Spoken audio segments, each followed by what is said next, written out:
ಮತ್ತು ನನ್ನ background voice ಅಲ್ಲಿ ಡಿಸ್ಟರ್ಬ್ ಕೇಳ್ತಾ ಇದ್ರೆ ಅದು ಶಂಭು ಆಯಿತಾ. ವ್ಲಾಗ್ ದೊಡ್ಡದುಂಟಾಯಿತಾ ನೋಡಿ ಅಂತೆ, ದೊಡ್ಡ ಬಪ್ಪಂಕಾಯಿ. ಇವನಿಗೊಂದು ಮಿಡ ತಿಳಿಲಿಕ್ಕೂ ಕಷ್ಟ. ಇದರಲ್ಲಿ ಕೂತು ಹಕ್ಕಿಗಳು ಬರ್ತು. ಈಗ ಬೆಳಗ್ಗೆದು ವೆದರ್ ಹೀಗೆ ಉಂಟು. ನಿನ್ನೆಲ್ಲ ಮೋಡ ಇತ್ತು. ಇವತ್ತು ಅಂಟು ಬರ್ತದಲ್ಲ, ಅದನ್ನು ನಾವು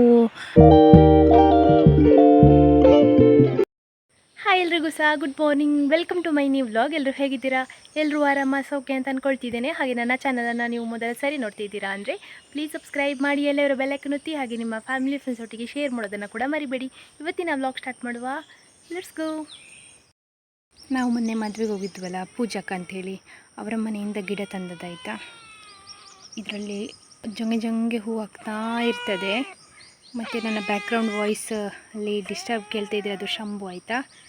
ವ್ಲಾಗ್ ಮಾಡುವಾಗ ಒಂದು ಉಪದ್ರೆ ಇದ್ದದೆ. ಇದು ಹೂ ನೋಡಿ ಎಷ್ಟು ಜಂಗೆ ಉಂಟು.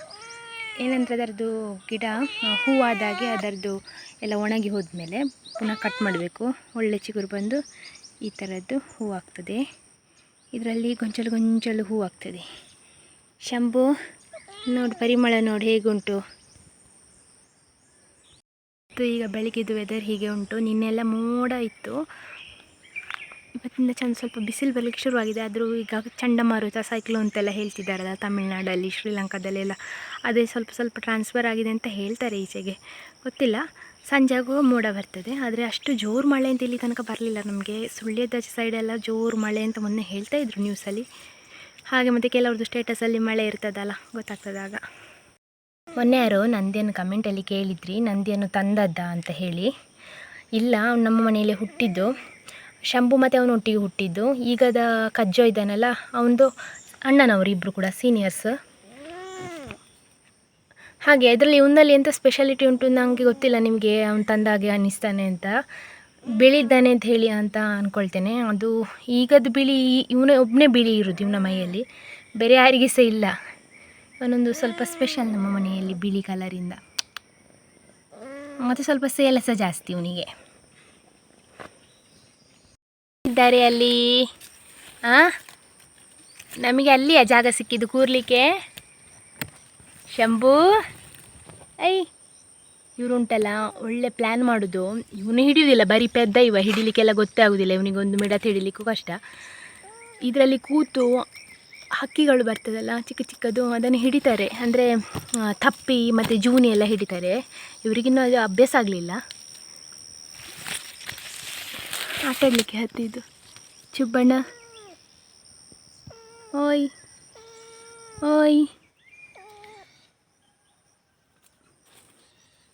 ವ್ಲಾಗ್ ಮಾಡ್ತಿದ್ದಾನಲ್ಲ, ಅದಕ್ಕೆ ಸ್ವಲ್ಪ ಆ್ಯಕ್ಟಿಂಗ್ ಮಾಡ್ತಿದ್ದಾನೆ. ಓಯ್ಯೋ ಗೊತ್ತುಂಟಾ, ನಮ್ಮ ಮನೆಯಲ್ಲಿ ಒಂದು ಪಪ್ಪಾಯ ಆಗಿದೆ. ಎಷ್ಟು ದೊಡ್ಡದಂತ ಹೇಳಿದರೆ ನನಗೆ ಅದನ್ನು ಇಟ್ಕೊಳ್ಳಿಕ್ಕೆ ಸಾಗೋದಿಲ್ಲ, ಅಷ್ಟು ದೊಡ್ಡದು. ಇವತ್ತು ನಾನು ಮತ್ತು ಗಣಿ ಸೇರಿ ಇಬ್ಬರು ಅದನ್ನು ಕ್ಯಾಚ್ ಹಿಡ್ದದ್ದು. ಅದು ಸಹ ಗೋಣಿಯಲ್ಲಿ ಬಿದ್ದರೆ ಒಡೆದು ಹೋಗ್ಬೋದು ಅಂತ. ದೊಡ್ಡದುಂಟಂತ ಆಯಿತಾ, ಬಚ್ಚಂಗಾಯಿ ಎಷ್ಟು ದೊಡ್ಡದು. ನಾನು ನಿಮಗೆ ತೋರಿಸ್ತೇನೆ. ನನಗೆ ಒಂದು ಕೈಯಲ್ಲಿ ಹಿಡಲಿಕ್ಕೆ ಆಗೋದಿಲ್ಲ, ಕ್ಯಾಮರಾಯಲ್ಲಿ ಇಟ್ಟು ನಿಮಗೆ ಚಿಕ್ಕದು ಕಾಣ್ಬೋದು, ಆದರೆ ದೊಡ್ಡದುಂಟಾಯಿತಾ. ನೋಡಿ ಅಂತೆ, ದೊಡ್ಡ ಬಪ್ಪಂಕಾಯಿ, ಕಲ್ಲಂಗಡಿ ಥರ ಉಂಟು ನೋಡಲಿಕ್ಕೆ. ಇದನ್ನು ಕಟ್ ಮಾಡುವಾಗ ಸಹ ನಾನು ವ್ಲಾಗ್ ಮಾಡ್ತೇನೆ. ಅಷ್ಟು ಹಣ್ಣಾಗಲಿಲ್ಲ, ಇನ್ನು ಜಾಸ್ತಿ ಮರದಲ್ಲಿ ಹಣ್ಣಾದರೆ ತೆಗೆಯುವಾಗ ಒಡಿಬೋದು, ಇಲ್ಲ ಪಚ್ಚಿಕ್ಕಾಗ್ಬೋದು ಅಂಥೇಳಿ ಮುಂಚೆನೇ ತೆಗೆದದ್ದು. ಇದು ಅಶ್ವಿನಿ ಅಕ್ಕನ ಮನೆಯದು ಬಪ್ಪಂಕಾಯಿ. ಇದು ಒಳಗಡೆ ಕಲ್ಲಂಗಡಿ ಥರನೇ ಕಲರ್, ಆರೆಂಜ್ ಅಲ್ಲ, ಒಂಥರ ಕೆಂಪು ಬರ್ತದೆ ಹಾಗೆ. ನೋಡಿ, ನಮ್ಮ ಮನೆಯ ದೊಡ್ಡ ಬಪ್ಪಂಕಾಯಿ. ನಾನು ದೊಡ್ಡಕ್ಕ ಇದ್ದಿದ್ರೆ ಅಂತೂ ಭಾರಿ ಇಷ್ಟ ಅವಳಿಗೆ ಪಪ್ಪಾಯಿ ಅಂದರೆ. ಈಗ ನೋಡಬೇಕಾದ್ರೆ ಎಂತಾದರೆ ಹೇಳ್ತಾಳೆ ನನಗೆ, ಅನ್ನು ಪಪ್ಪಂಗಾಯಿ ಅಂಡ ಮಲ್ಲ ಅಂತ ಹೇಳ್ಬೋದು. ದೊಡ್ಡಕ್ಕನಿಗೆ ಪಪ್ಪಾಯಿ ಅಂದರೆ ತುಂಬ ಇಷ್ಟ. ಅವಳು ಬರುವಾಗ ತೆಗೆದು ಹಣ್ಣು ಮಾಡಿ ತಿಂತಾ ಇರ್ತಾಳೆ. ಅಂದರೆ ಸುಮಾರು ದಿವಸಕ್ಕೆ ಬಂದರೆ, ನಿಲ್ಲಿಕ್ಕೆ 10-15 ದಿವಸ ಬಂದರೆ, ಬಂದ ದಿವಸನೇ ತೆಗೆದಿಡೋದು. ಮತ್ತು ಒಬ್ಬಳೇ ಕೂತು ಪಪ್ಪಾಯಿ ತಿಂತಿರ್ತಾಳೆ, ಭಾರಿ ಇಷ್ಟ ಅವಳಿಗೆ. ಅವಳು ಇದ್ದಿದ್ರೆ ಬರ್ಲು ತಿನ್ಬೋದಿತ್ತು ಅವಳಿಗೆ. ನೋಡಿ, ಒಂದು ಮರ ಬಿದ್ದಿತ್ತು. ಹಾಗೆ ಅದರದ್ದು ಎಂತ ಹೇಳೋದು, ಅಂಟು ಬರ್ತದಲ್ಲ, ಅದನ್ನು ನಾವು ಧೂಪದಾಗೆ ಯೂಸ್ ಮಾಡ್ಬೋದು. ನಿಮಗೆ ಗೊತ್ತಿರ್ತದಲ್ಲ, ಈ ಹೋಮಕ್ಕೆಲ್ಲ ಯೂಸ್ ಮಾಡ್ತಾರೆ. ನಮ್ಮ ಆಚೆ ಎಲ್ಲ ಚಿಕ್ಕ ಮಕ್ಕಳಿಗೆ ಸೊಳ್ಳೆ ಕಚ್ಚಬಾರ್ದು, ಮತ್ತು ಮನೆ ಒಂಥರ ಪರಿಮಳ ಇರಲಿಕ್ಕೆ ಇದನ್ನು ಯೂಸ್ ಮಾಡ್ತಾರೆ. ಚೆಂಪು ಚೆಂಪು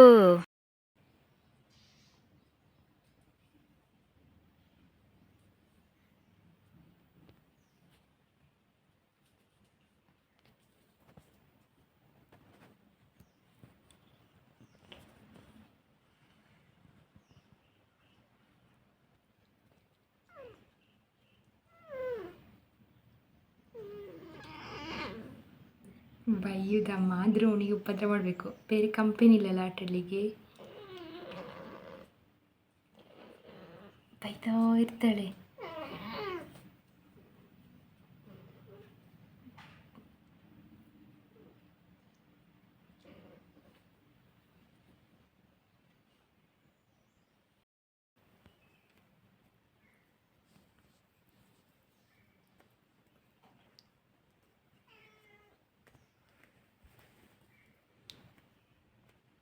ಗಂಟೆ ಆಯಿತು, ಸಂಜೆ ಆಗ್ತಾ ಬಂತು. ಹಾಗೆ ಇವರನ್ನೊಮ್ಮೆ ಬದಲಿಸಿ ನಾನು ಹುಲ್ಲಿಗೆ ಹೋಗುವಂತ ಹೊರಟದ್ದು. ಇವರನ್ನು ನಾನು ಇವತ್ತು ಸೊಪ್ಪು ಮಾಡಿದಲ್ಲಿ ಕರ್ಕೊಂಡು ಹೋಗುವಂತ ಅಂದ್ಕೊಂಡದ್ದು. ಬರಲಿಲ್ಲ. ಅವರದ್ದು ಫೇವ್ರೆಟ್ ಪ್ಲೇಸಲ್ಲೇ ಇವತ್ತು ಸುತ್ತಾಕ್ತಾನೇ ಇದ್ದರು. ಹಾಗೆ ಇಲ್ಲಿ ನೋಡಿ ಗುಂಡಮ್ಮ ಗುರೈಸ್ತಾಳೆ. ಬಾಯಲ್ಲಿ ಎಂತ ಇಟ್ಕೊಂಡಿದೆಯಲ್ಲ, ಅಡಿಕೆ ಥರ ಕಚ್ಚುದಷ್ಟು ಸಹ. ಚುಬ್ಬಮ್ಮ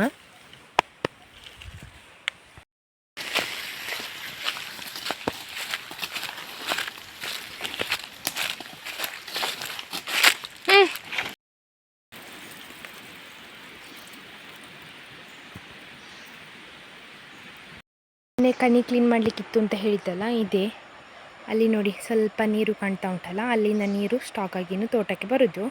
ಇನ್ನು ಸಂಡೇ ಬರ್ತಾರೆ ಕಾಣ್ತದೆ ಇದು ಕಟ್ಟ ಫುಲ್ ಹಾಕಲಿಕ್ಕೆ. ಆಗ ನಿಮಗೆ ಹೇಳ್ತೇನೆ ನಾನು.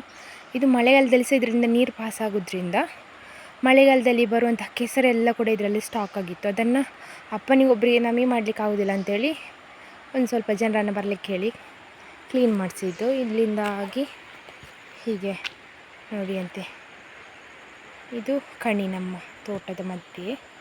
ಇಲ್ಲಿಂದ ನೀರು ಪಾಸ್ ಆಗ್ತದೆ. ಇದು ಲಾಸ್ಟ್ ಟೈಮ್ ಮರ ಬಿದ್ದಿತ್ತಲ್ಲ, ಅದರಿಂದ ಇಲ್ಲಿಂದ ಒಂದು ಆಚೆಗೆ ಪಾಸ್ ಆಗುವಂಥದ್ದೊಂದು ಪ್ಲೇಸ್ ಇತ್ತು ನ್ಯಾಚುರಲ್ಲಾಗಿ, ಅದು ಹೋಗಿದೆ. ಅಂದರೆ ಆ ಒಂದು ಬೇರಿನ ಮೇಲೆ ಮಣ್ಣಿತ್ತು, ಅದೀಗ ಇಲ್ಲಾಂದರೆ ಅದೊಂದು ಒಳ್ಳೆ ಮೆಮೊರಿ ಇತ್ತು ನಮಗೆ. ಚಿಕ್ಕ ಇರುವಾಗ ಇದರ ಕೆಳಗಡೆಯಿಂದ ನಾವು ಪಾಸ್ ಆಗ್ತಿದ್ವಿ, ನಾನು ಬುಚ್ಚಾಕೆಲ್ಲ ನೀರಲ್ಲಿ ಆಟಾಡಿಕೊಂಡು.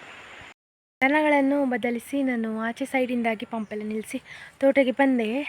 ಶಂಭು ಮತ್ತು ನಂದಿಬ್ಬರು ಕಾಯ್ತಾ ಇದ್ದಾರೆ ನಾನು ಎಷ್ಟೊತ್ತಿಗೆ ಹುಲ್ಲಿಗೆ ಹೋಗ್ತೇನೆ ಅಂತ. ಹುಲ್ಲಿಗೆ ಹೋಗ್ಲಿಕ್ಕಿಂತ ಮುಂಚೆ ನನಗೆ ಸೊಪ್ಪು ಮಾಡಿಟ್ಟಿದ್ದೇನೆ ಆಗಲೇ. ಅದನ್ನು ತಗೊಂಡು ಬಂದು ಮನೆಗೆ ಹಾಕಿ ಅದನ್ನು ಹಟ್ಟಿಲಿ ಹರಡಿಸಿ ಮತ್ತೆ ಹುಲ್ಲಿಗೆ ಹೋಗ್ಬೇಕಷ್ಟೇ. ಹಾಗೆ ಅಲ್ಲಿ ತನಕ ಇವ್ರ ಹತ್ರ ಕಾಯ್ಲಿಕ್ಕೆ ಹೇಳ್ತೇನೆ, ನೋಡುವ ಕಾಯ್ತಾರ ಅಂತ. ಕಾಯಲಿಕ್ಕೆ ಶುರು ಮಾಡಿದ್ದೇನೆ ಸಹ. ಕೂತ್ಕೊಂಡಿರ್ತೀಯ ಇಲ್ಲಿ ತನಕ?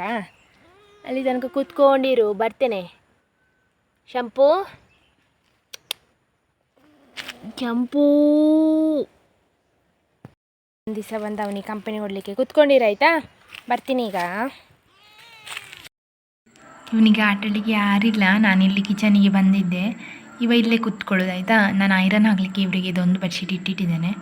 ಹಾಗೆ ಇದರಲ್ಲೇ ಕೂತ್ಕೊಳ್ಳೋದು, ಇಲ್ಲೇ ಮಲಗುತ್ತೀವ. ಹೊರಗಡೆ ಎಲ್ಲ ಓಡಾಡ್ತಾನೆ, ಆದರೆ ರಾತ್ರಿ ಆಗುವಾಗೆಲ್ಲ ಇದರಲ್ಲಿ ಬಂದು ಮಲಗ್ತಾನೆ ಬೆಳಿಗ್ಗೆ ತನಕ. ಅಮ್ಮ ಸಹ ಬರ್ತಾಳೆ ಅಲ್ಲಿ ವಿಂಡೋದಿಂದ. ಆದರೆ ಈಗ ಯಾರಿಲ್ಲಲ್ಲ, ನನ್ನೊಟ್ಟಿಗೆ ಆಟಾಡೋದು. ಮತ್ತು ಪಾಪ ಕಂಪೆನಿ ಇಲ್ಲದೆ ಹುಡುಗನಿಗೆ ಬೋರ್ ಆಗ್ತದೆ ಮಾತ್ರ, ನಮ್ಮ ಚಿಕ್ಕ ಹುಡುಗನಿಗೆ.